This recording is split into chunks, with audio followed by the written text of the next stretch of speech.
All right. I know that I don't exactly look the cutest for this. I've been in my bed all day. Um, I've been going to try to start talking about some of this stuff on camera as a way of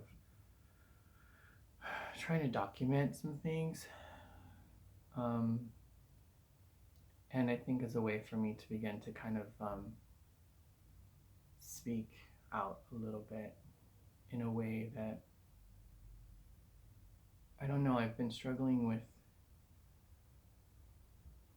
talking with people about where I'm at and what's going on, what's real, and particular with family.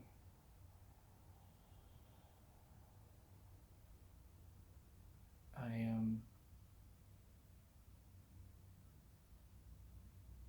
I got a call. I actually messaged one of my cousins today who I love dearly, and she'd been on my mind a lot lately. And it's funny. I was just seeing if she was doing okay. Um, and then I remember, and then she asked me like, "What do I call you now?"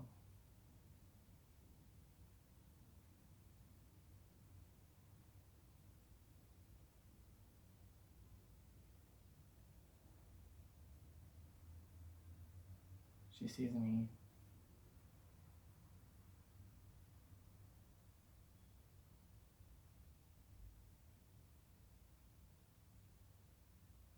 She can tell.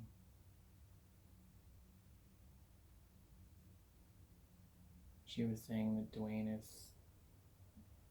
who I had to be. It's where I came from, but it's not who I am anymore. It's so crazy. It was like she's just said everything that I kind of needed to hear. The things that I've been, I don't know, I guess I feel like maybe I've been fighting this thing that is so obvious to everyone else.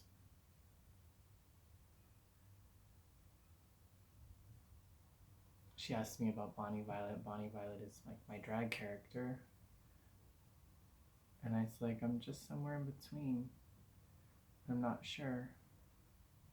I let her know that I was transgender.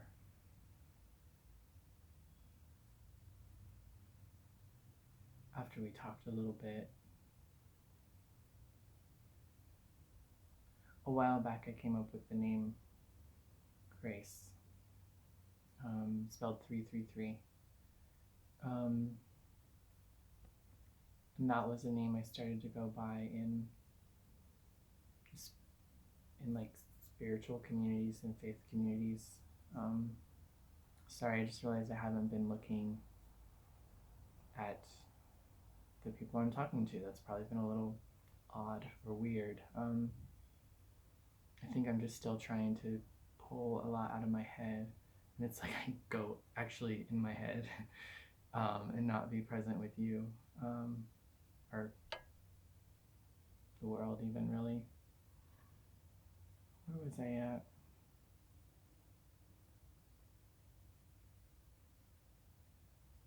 I don't remember where I was at.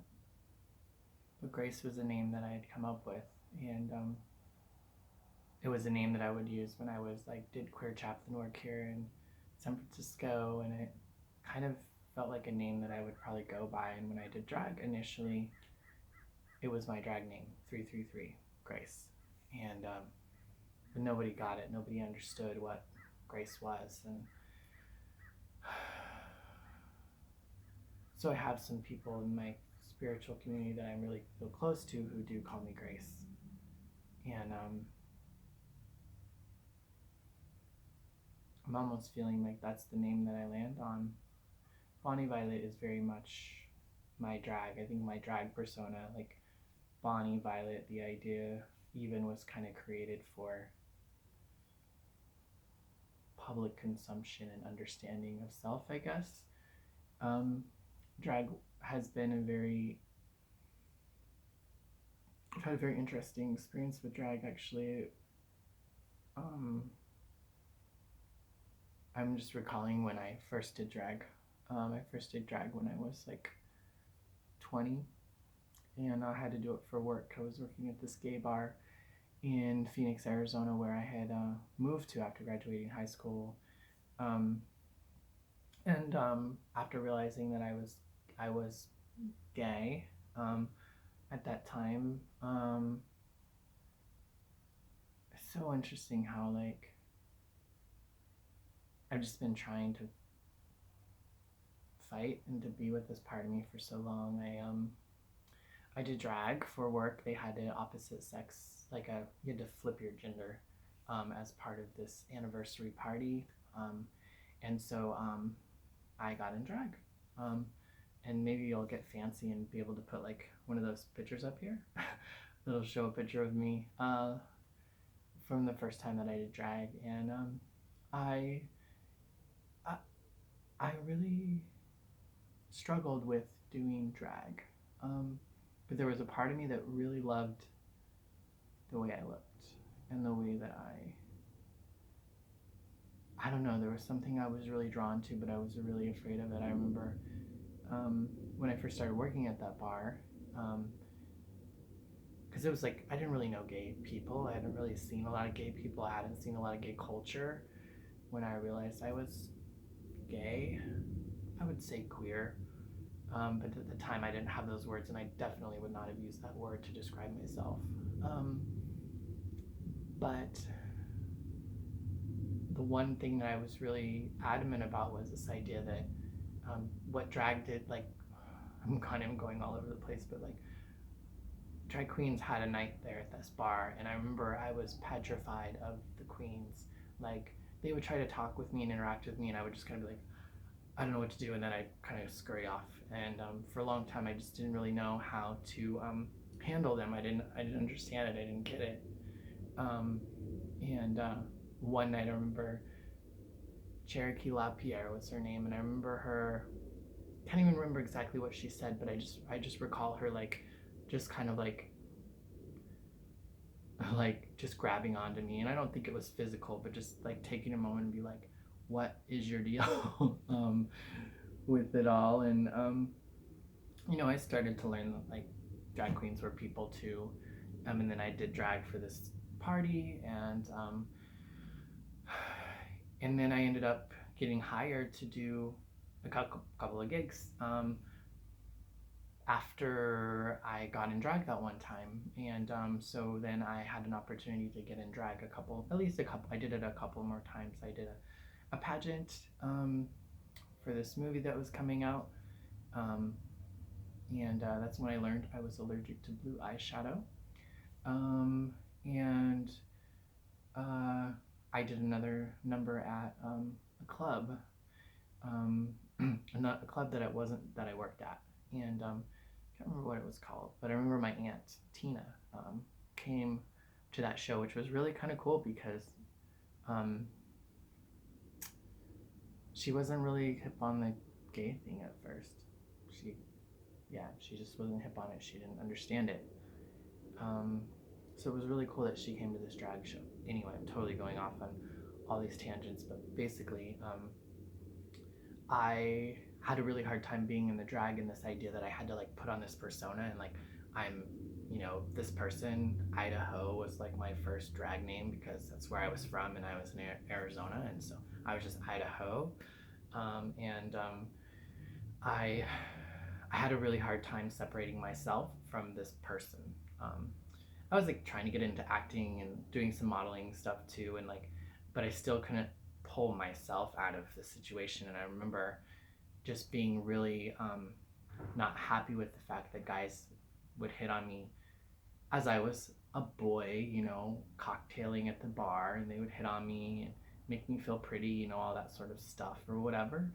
But then when I was in drag, they would also be trying to get with me, and I was like, oh, wait a minute, like I'm a dude who likes dudes. I'm not a dude who wants to be a girl. or as a girl that, like, again, I just didn't have the words for it, but I was very adamant, like, I was a dude who liked dudes.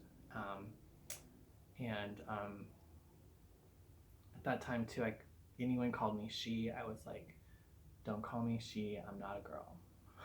Don't call me she, I'm not a girl, which is just so crazy because I've been using she for my pronouns for 7 or 8 years now. I mean, this was like 21 years ago, when I was 20. So a lot has changed. But yeah, drag though, as later on in life now, is really, I've really kind of embraced it, and even at that, I've had a really hard time initially being this drag persona and not me. Performance was really difficult for me, and I think it was really difficult for me not because it was a role I was playing, it was because I couldn't get out of myself. It was actually me working on showing a part of myself that I hadn't felt like I could. So it was really personal and it was really scary, and I just couldn't imagine how like scared of it I was, to perform and to like put myself out there. I had a very clear idea of what I wanted to look and what I wanted to wear, and I felt really like content and pretty and happy with the way that I had created some sort of expression of myself. But it's petrified me to think that the rest of the world might not like it. I just barely shaved off my beard, but I had a big, beautiful beard, and it was a beautiful, beautiful bearded drag queen, I thought. I've never felt so pretty. But it was really hard for a while. And then I think eventually, it's become like I don't have to take it that serious. It's like you're performing on stage. Usually, time I'm raising money for, the sober community. So it's not that serious. And I've been doing it long enough to where people, I know some of the people in the crowd, and I know they're there to see me, and I know that they love what I do, and they're excited to see how sparkly I'm going to be this time or whatever. And so I feel a lot more comfortable, a lot more like, I don't know, I just don't worry about it as much.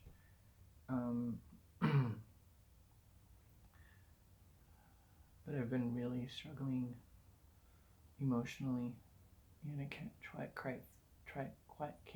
quite figure out what it is.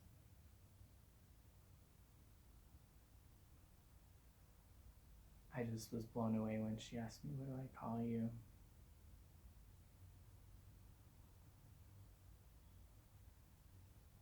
She sees me, and I don't ever see her. Like, I'm so far away, and she sees me. I think my family does too. I think they always have, even if they couldn't have put a finger on it, and even if they didn't want it to be true, and in the same way that I maybe have.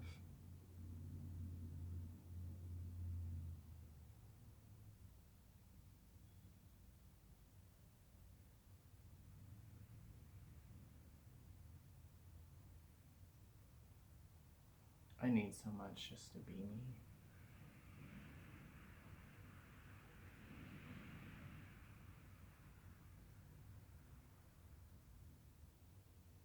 More of me. To connect with more of me on the inside, on the outside, and just integrated. I really don't. I cannot live fragmented anymore. I just can't take it mentally, emotionally. Like, I just can't.